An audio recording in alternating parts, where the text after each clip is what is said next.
La première épître de Paul aux Corinthiens, chapitre 3. Pour moi, frères, ce n'est pas comme à des hommes spirituels que j'ai pu vous parler, mais comme à des hommes charnels, comme à des enfants en Christ.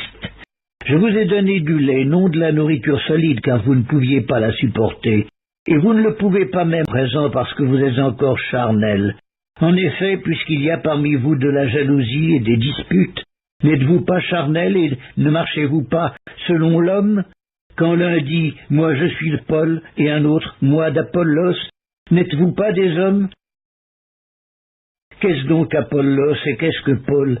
Des serviteurs par le moyen desquels vous avez cru, selon que le Seigneur l'a donné à chacun.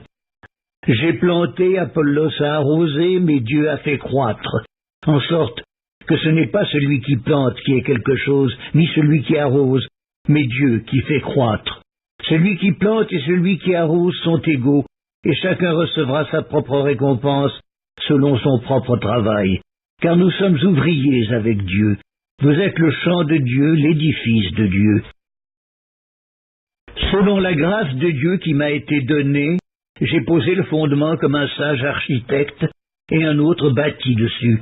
Mais que chacun prenne garde à la manière dont il bâtit dessus, car personne ne peut poser un autre fondement que celui qui a été posé, savoir Jésus-Christ.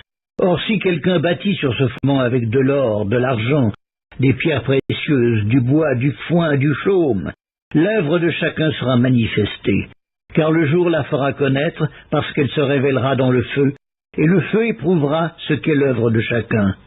Si l'œuvre bâtie par quelqu'un sur le fondement subsiste, il recevra une récompense.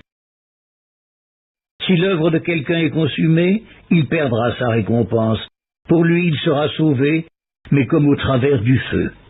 Ne savez-vous pas que vous êtes le temple de Dieu et que l'Esprit de Dieu habite en vous?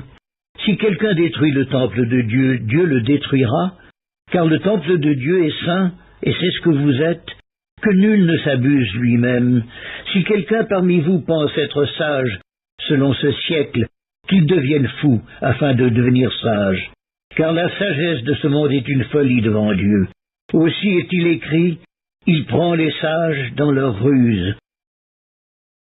Et encore, le Seigneur connaît les pensées des sages, il sait qu'elles sont vaines.